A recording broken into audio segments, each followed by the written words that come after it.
Hello viewers, logics and accounts में स्वागत है आपका। क्या करेंगे आज करेंगे फाइनेंशियल स्टेटमेंट्स का एक क्वेश्चन बिना एडजस्टमेंट्स के। एडजस्टमेंट्स का मतलब नीचे ट्रायल बैलेंस में कुछ के बाद कुछ नहीं होगा, इसमें क्लोजिंग स्टॉक की एक पॉइंट होगा, इसके अलावा कुछ नहीं होगा। फिर हम धीरे धीरे ऐसे क्वेश्चंस पर आएंगे जिसमें हम एडिशनल इन्फॉर्मेशन लेंगे, एडजस्टमेंट्स लेंगे। अभी आज जो हम ये लेंगे, ठीक है। ये वीडियो आपको तब अच्छे से समझ में आएगा जब आपने हमारा पुराना वाला वीडियो देखा होगा जिसके अंदर हमने फॉर्मेट समझाया है, ठीक है। एनीवे बेसिक मैं आपको बता रही हूँ।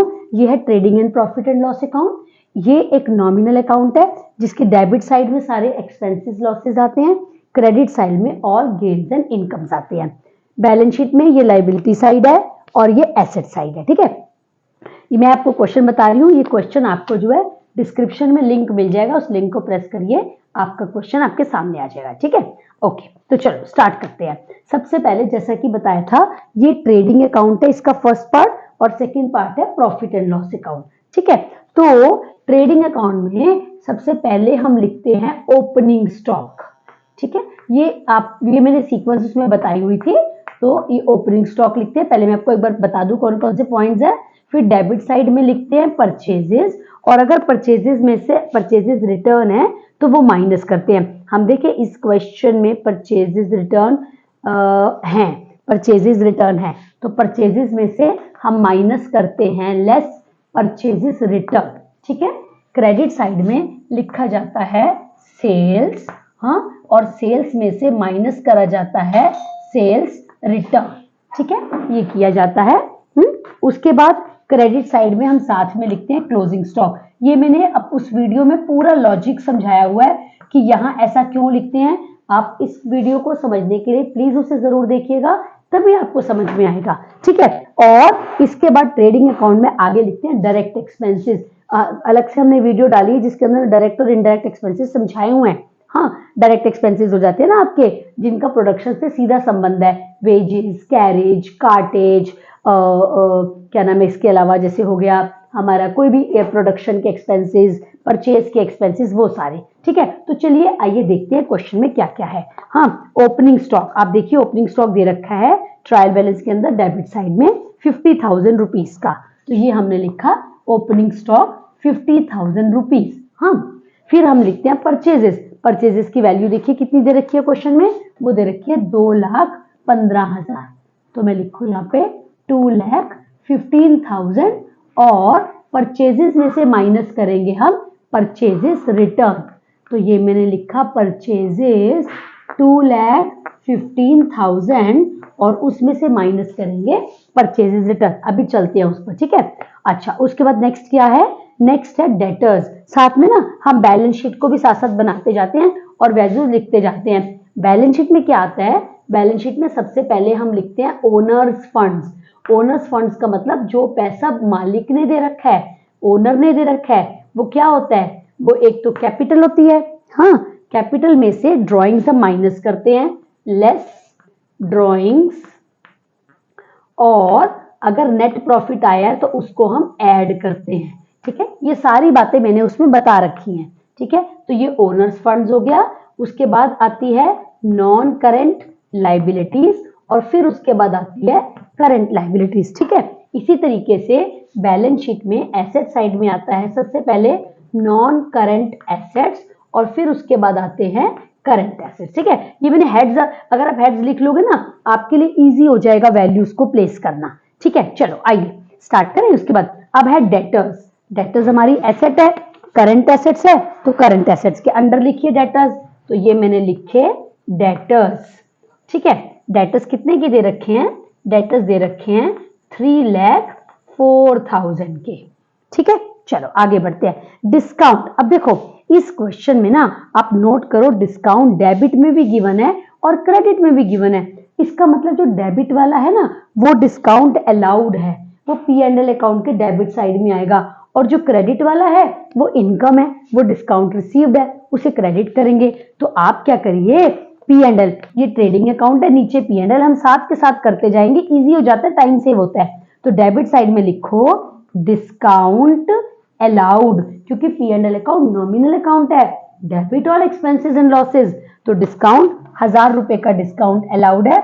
और आप ऑल्सो नोट करो क्रेडिट में भी गिवन है, यानी ये डिस्काउंट रिसीव्ड है, डिस्काउंट रिसीव्ड, ठीक है, RECD मैंने लिख दिया रिसीट के लिए, ये आ गया हमारा 5000, ठीक है। चलो आगे बढ़ते हैं। सैलरीज डेबिट साइड में दे रखा है, बिजनेस के लिए खर्चा है, बिजनेस के खर्चा है तो यहाँ पे लिख दीजिए सैलरीज। कितना खर्चा है सैलरीज का? 36,000 का, ठीक है। चलो आगे बढ़ते हैं। सेल्स, सेल्स ये लिखिए, सेल्स हम यहाँ पर आती हैं 4,75,000 की हो गई हमारी सेल्स। हाँ अब देखो, अब गिवन है रिटर्न्स, डेबिट में भी गिवन है, क्रेडिट में भी गिवन है। क्या मतलब है? जो डेबिट वाला है, देखो सेल्स क्रेडिट में होती है, उसका रिटर्न डेबिट में मिलेगा, ऐसे ही परचेजेस डेबिट में होती है, उसका रिटर्न क्रेडिट में। तो मेरा कहने का मतलब है सेल्स क्रेडिट में है तो इसका रिटर्न आएगा डेबिट साइड, तो डेबिट जो वाला है वो सेल्स रिटर्न है और जो क्रेडिट वाला है वो परचेजेस रिटर्न है, ठीक है। ये मैंने माइनस करके लिखना है। हाँ चल आगे बढ़ते हैं। ये 2,15,000। चलो आगे। वेजेस, वेजेस हमारे डायरेक्ट एक्सपेंसेस हैं तो डायरेक्ट एक्सपेंसेस में लिख दो वेजेस। वेजेस, कैरेज, कार्टेज ये सब डायरेक्ट एक्सपेंसेस होते हैं। वेजेस कितने के दे रखे हैं? 20,000 रुपीज के, ठीक है। चलो आगे। रेंट, रेंट हमारा इनडायरेक्ट एक्सपेंस है तो P&L में आएगा। ये देखो, ये करने के लिए ना आपको बहुत क्लियरली पता होना चाहिए डायरेक्ट और इनडायरेक्ट एक्सपेंसेस। तो मैं व्यूअर्स आपसे बार बार ये रिक्वेस्ट कर रही हूँ, आपको कह रही हूँ कि आप जो हमारे इससे रिलेटेड पुराने वीडियोस है ना, हमने एक इंट्रोडक्शन में पूरा डायरेक्ट इनडायरेक्ट एक्सपेंसेस समझाए थे, उसको अच्छे से देखो। इसके बाद फॉर्मेट बताया था trading and profit and loss account का और बैलेंस शीट का, उसको देखो, तभी आप क्वेश्चन कर पाओगे, ठीक है। चलो अब ये आया हमारा रेंट। रेंट कितने का है? 15,000 का, ठीक है। चलो आगे बढ़े। उसके बाद है बैड डेट, ये भी लॉस है। लॉस है, बैड डेट का क्या मतलब होता है कि भाई जो पैसा हमारा डूब गया, डूब गया मतलब डेटर ने देना था पर अब वो नहीं दे रहा, कोई भी रीजन हो गया, इंसॉल्वेंट हो गया, उसकी डेथ हो गई, जो भी कुछ हो गया, पर मिलेगा नहीं ये पैसा, ये हमारे लिए लॉस है। तो लॉस है तो इसको भी आप डेबिट करोगे, ठीक है। बैड डेट कितने का बैड डेट है भाई?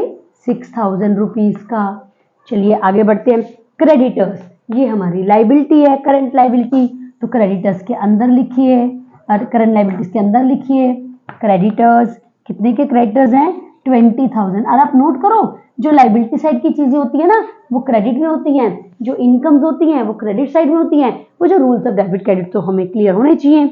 अब आया कैपिटल, कैपिटल है 3,54,000, तो मैंने यहाँ लिखा इनर कॉलम में, क्योंकि अभी प्लस माइनस करना है ना, 3,54,000 की कैपिटल है। ड्रॉइंग्स 24,000 की, तो ये 24,000 की ड्रॉइंग्स है जो हमें कैपिटल में से माइनस करनी है। बिल्स पेबल, ये लाइबिलिटी है, अगली आइटम करंट लाइबिलिटी है बिल्स पेबल, ठीक है। बिल्स पेबल क्या होते हैं? बिल्स पेबल होते हैं भाई जो हमने क्रेडिटर्स को साइन करके दे दिया कि हम पैसे दे देंगे आपको, तो ये बिल्स पेबल कितने के दे रखे हैं क्वेश्चन में? 16,000 रुपए के, ठीक। चलो आगे। प्रिंटिंग एंड स्टेशनरी, ये हमारा खर्चा है, इनडायरेक्ट एक्सपेंस है, तो यहाँ पे लिखिए printing and stationery. Printing and stationery कितने की दे रखी है? 12,000 रुपए, ठीक। चल नेक्स्ट। इंश्योरेंस, ये भी खर्चा है, इनडायरेक्ट एक्सपेंस है, तो यहाँ पे लिखिए इंश्योरेंस का मतलब होता है इंश्योरेंस प्रीमियम, कि जो हम इंश्योरेंस कराने के लिए जो प्रीमियम देते तो खर्चा ही तो हो गया ना, ये भी 12,000 रुपए का हो गया इंश्योरेंस प्रीमियम। आगे चलते हैं। स्टॉक, ओपनिंग स्टॉक दे रखा है 50,000, मैंने लिख दिया। ऑफिस एक्सपेंसेस, ये भी खर्चा है, इसको भी लिखिए, इनडायरेक्ट एक्सपेंस है। ऑफिस एक्सपेंसेस कितने के हैं? 11,000 रुपए, ठीक है। इक्विपमेंट्स, ये हमारी करंट नॉन करंट एसेट है, तो नॉन करंट एसेट्स के अंडर लिखिए इक्विपमेंट्स। इक्विपमेंट्स हैं 30,000 रुपए के, ठीक है, इक्विपमेंट्स। आगे 10% लोन, ये देखो गिवन है क्रेडिट साइड में। क्रेडिट साइड में गिवन होने का मतलब है ये लोन हमने ले रखा है, तो बिजनेस के लिए लाइबिलिटी है 10% लोन। ठीक है। और 10% का क्या मतलब है, 10% का मतलब है इसमें 1 साल का इंटरेस्ट जो है वो 10% है। बट क्योंकि अभी तो बिना एडजस्टमेंट के क्वेश्चन कर रहे हैं तो फिलहाल हम इस इंटरेस्ट को लेकर कुछ खास नहीं कर रहे हैं। तो बस ये लोन जो है वो एक लाइबिलिटी है, उसको लाइबिलिटीज में लिखो। अगला आता है बिल्डिंग, ये भी हमारी नॉन करंट एसेट है। नॉन करंट एसेट्स कौन सी होती है, जिनको बिजनेस लंबे टाइम के लिए यूज करेगा। तो ये आ गई हमारी बिल्डिंग 1,90,000 रुपीज की। ठीक है, चलिए पेटेंट्स। पेटेंट्स क्या है, पेटेंट्स हमारी एसेट है, नॉन करंट एसेट है, इंटेंजिबल एसेट्स होते हैं पेटेंट्स। तो ये हमने लिखे पेटेंट्स 20,000 रुपीज के। ठीक है, चलो आगे। प्रोविजन फॉर कंटिजेंसीज, क्या मतलब है प्रोविजन फॉर कंटिजेंसी, हमने कोई प्रोविजन बना के रखा हुआ है। हाँ, तो जो करंट लायबिलिटीज के अंदर आते हैं प्रोविजंस, तो ये आ गए प्रोविजन फॉर कंटिजेंसीज, मतलब कुछ इमरजेंसीज के लिए आपने कुछ पैसा बचा के रखा हुआ है, उसको बोलते हैं ये। तो ये भी हमारी करंट लायबिलिटी के अंदर आता है, मतलब करंट लायबिलिटीज एंड प्रोविजंस होते हैं ना, वो हो गया। ठीक है, आउटस्टैंडिंग रेंट, ट्रायल बैलेंस में गिवन है, मतलब हमने 3,000 रुपये का रेंट देना है, तो ये भी करंट लायबिलिटी है। आउटस्टैंडिंग रेंट, आउटस्टैंडिंग रेंट कितना गिवन है भाई, 3,000 रुपये का। ठीक है, मैंने सारी चीजें ले ली जो ट्रायल बैलेंस में गिवन थी। अब देखो नीचे क्वेश्चन में लिखा हुआ है स्टॉक, 20,000 रुपये का क्लोजिंग स्टॉक है। जो क्लोजिंग स्टॉक होता है ना व्यूअर्स, भूलना नहीं है इसको, जो है ना आप ट्रेडिंग अकाउंट के क्रेडिट में लिखते हो और साथ में करंट एसेट्स के अंडर भी लिखते हो। क्लोजिंग स्टॉक, क्लोजिंग स्टॉक आ गया हमारा 20,000 रुपये का। अब ना हम फटाफट से ये चेक कर लें, जो ये वैल्यूज छोड़ी थी इनको एक तो लिख लें। ये हमारी सेल्स आ गई कितने की, 4,70,000 रुपये की, और ये आ गया 2,11,000 रुपीज का। तो ये निकल आएगा हमारा डिफरेंस जो है वो निकल आएगा ग्रॉस प्रॉफिट। कैसे निकालना है, क्रेडिट के टोटल में से डेबिट का टोटल माइनस करके। और हम ये भी इंश्योर कर लें कि हमने सारी आइटम्स लिख ली, कुछ हमने छोड़ा नहीं है। मेरा ख्याल है मैंने लिख लिया है, एक बार कैलकुलेशन से देखते हैं कि सब ठीक है। देखो भाई, क्रेडिट का टोटल आ गया ट्रेडिंग अकाउंट का 4,90,000, ठीक है ना, और डेबिट का टोटल कितना आया है, 50 और 20 70, यानी कि 2,81,000। अगर है ना, ये देखो मैंने क्या किया, 20 50 70 70 80 81, ठीक है ना। तो ये आ गया 2,09,000 रुपीज आ गया माइनस करके। मैंने क्या करा है, क्रेडिट के टोटल में से डेबिट का टोटल करा माइनस। इस क्वेश्चन के थ्रू मैं आपको ये समझाना चाह रही हूँ कि ग्रॉस प्रॉफिट, नेट प्रॉफिट वगैरह कैसे निकालते हैं और कहाँ इनको प्लेस करते हैं। ठीक है, बहुत सिंपल सा क्वेश्चन हमने लिया है to just understand the basic concepts, right. तो 4,90,000, एक बार इसका टोटल और चेक कर लें कि टोटल सेम आ गया, कोई गलती तो नहीं है।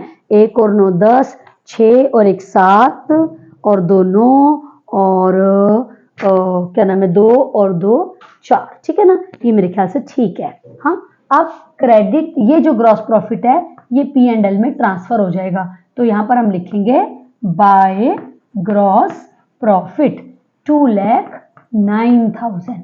ठीक, अब क्या करेंगे, अब P&L हो गया हमारा, P&L का टोटल करते हैं।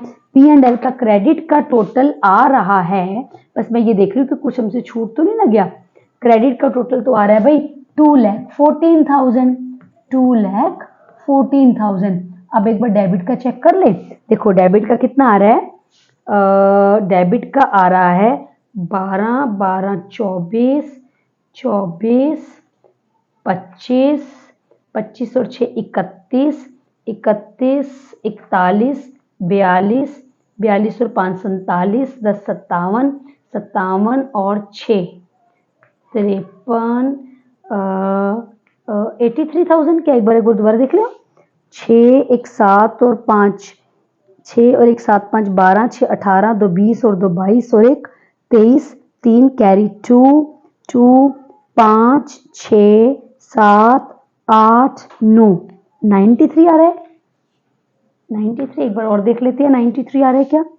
6 1 7 5 12 6 18 2 20 और 2 22 और 1 23 3 कैरी 2 2 + 3 2 + 3 5 6 7 8 9, मेरा ख्याल है 93,000 आ रहा है। अब अगर मैं इसको माइनस करूँ तो 4 में से 3 गया 1, और 11 में से 9 गए 2, मेरे ख्याल 1,21,000 आ रहा है नेट प्रॉफिट। एक बार क्रॉस चेक कर लेना जरूरी है, गलती हो तो वैसे आप एक बार देख सकते हैं, बट मेरे ख्याल से ये ठीक ही है। एक बार देख लें। 1 2 2 4 2 6 6 12 5 17 6 23 और 1 24, 4 2 कैरी, 5 6 7 8 9 9 और 12 21, मेरा ख्याल है नेट प्रॉफिट 1,21,000 का आ रहा है। 1,21,000, ठीक है। मतलब क्या करना है, मतलब हमने ये करना है कि कैपिटल थी 3,54,000 की, उसमें से 24,000 करना है माइनस, और 1,21,000 का नेट प्रॉफिट करना है ऐड।